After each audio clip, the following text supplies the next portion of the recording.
Long before smartphones buzzed with weather alerts, families had to rely on their own instincts and a few simple tools to survive the wrath of Mother Nature. We used to watch the sky, listen to the radio, and prepare our homes using methods that seem almost forgotten now. Let's take a look back at 9 ways we handled extreme weather before modern technology. When the sky turned an eerie shade of green, families in the Midwest knew exactly where to go. The backyard root cellar doubled as a storm shelter during tornado season, offering a safe haven from the destruction above. These underground bunkers were often just dirt floors and cold concrete walls, smelling faintly of damp earth. You would grab a flashlight, a battery-powered radio, and a thick quilt before rushing down the rickety steps. Sitting in the pitch dark while the wind roared like a freight train above you was a terrifying experience. Parents tried their best to keep the kids calm by playing simple card games until the storm finally passed. There were no digital radar apps to tell you when the immediate danger was over. Climbing back out to see the clear sky again was a moment of pure relief. Every prepared household kept a trusty analog weather radio sitting proudly on the kitchen counter or the bedside nightstand. These bulky plastic boxes were our only reliable lifeline to the outside world when the power inevitably went out. When severe weather approached, the radio would blast a loud, harsh warning tone that could wake the entire neighborhood. You would rush over to listen to the robotic voice of the National Weather Service broadcasting the latest watches and warnings. The static-filled reports gave us just enough precious time to take cover or prepare the house for high winds. We had to pay close attention to the specific county names being read off to map out where the storm was headed. Keeping fresh batteries in that radio was a top priority before spring storm season began. That familiar electronic screech still triggers instant anxiety today. People used to spend time paying attention to the natural world outside their front doors. Farmers and grandparents could predict a bad storm just by looking at the clouds and feeling the air pressure change. A sudden drop in temperature, a strange stillness, or a bruised purple sky were clear signs to head indoors. You could even see the leaves on the trees flip upside down right before a heavy downpour started. Animals also acted as an early warning system for bad weather.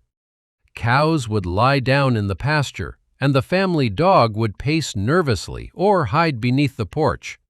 We trusted these biological signs just as much as the local weatherman on the evening news. Learning to read these environmental clues was a basic survival skill.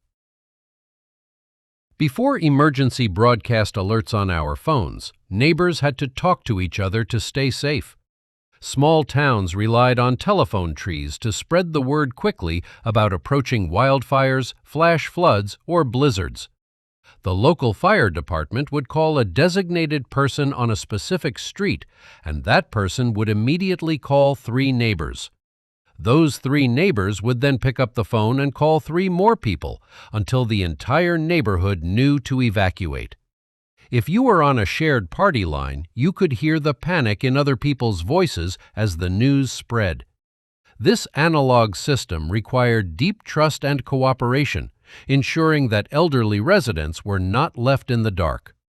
Rushing to dial the heavy rotary phone while watching the darkening sky was a stressful task.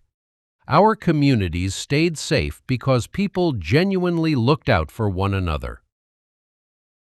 Many homes featured a beautiful wooden weather station hanging on the wall right next to the front door.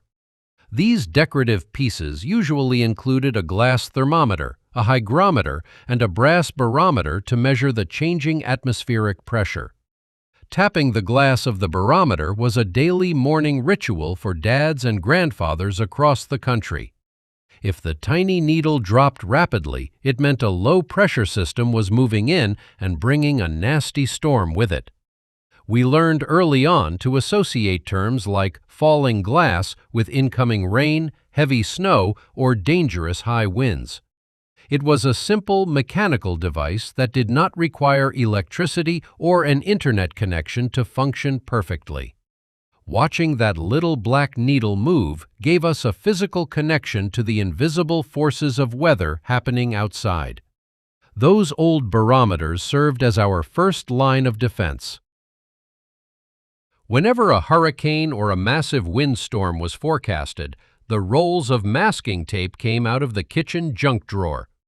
Families living along the coast would spend hours meticulously taping large X shapes across every glass window in the house. The general belief was that the sticky tape would prevent the glass from shattering into a million pieces if a branch hit it. We now know that this method creates much larger, deadlier shards of glass, but back then it was standard safety procedure. That loud sound of tape ripping off the roll echoed through the neighborhood as everyone prepared their homes. Peeling that baked-on adhesive off the hot glass weeks later with a razor blade was an absolute nightmare of a chore. If you saw your neighbors taping up their windows, you knew it was time to take the weather warnings seriously. A heavy winter blizzard meant you might be snowed in for days or even weeks without a safe trip to the grocery store. Families prepared for the harsh winter months by filling their basements and pantries with rows of home-canned vegetables, sweet jams, and cured meats. When the local news warned of a major snowstorm, there was no mad rush to the store to buy bread and milk. Our mothers and grandmothers already had sturdy wooden shelves lined with glass mason jars full of green beans and peaches from the summer garden. We kept massive paper bags of flour, sugar, and dried beans ready for baking and cooking entirely from scratch. If the power went out, we simply ate warm meals cooked on a gas stove or over an open indoor fire. Knowing you had enough food to wait out the storm made the howling wind feel less frightening. Losing power during a winter freeze is incredibly dangerous now, but we used to handle the cold with relative ease. Homes were well equipped with heavy wood-burning stoves, large brick fireplaces, and portable kerosene heaters to keep the deadly frost away. Chopping and stacking thick cords of firewood was a grueling autumn chore that finally paid off when the first blizzard hit. When the electricity failed, the whole family would drag their heavy mattresses into the living room to sleep close to the warm fire. The rich smell of burning oak and the faint scent of a kerosene heater quickly filled the entire house. We would heat up tin cans of soup or boil fresh water for tea right on top of the black cast-iron stove. Keeping the fire stoked throughout the long night was a shared family responsibility that kept everyone warm and safe. If you lived in the Midwest or right in the middle of Tornado Alley, the town siren was the ultimate sound of impending doom. These massive mechanical horns were usually mounted on tall wooden poles near the local fire station or the neighborhood elementary school.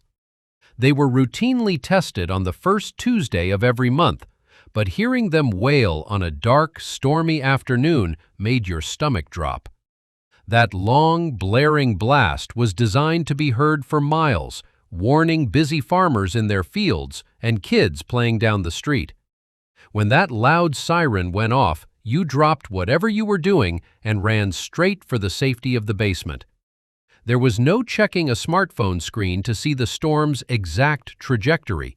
The siren simply meant the danger was already here. The terrifying pitch of the mechanical alarm is a childhood memory permanently burned into our minds. What is the worst storm you can remember being in? Tell us your story in the comments below, and please subscribe to American Rewind for more trips down memory lane.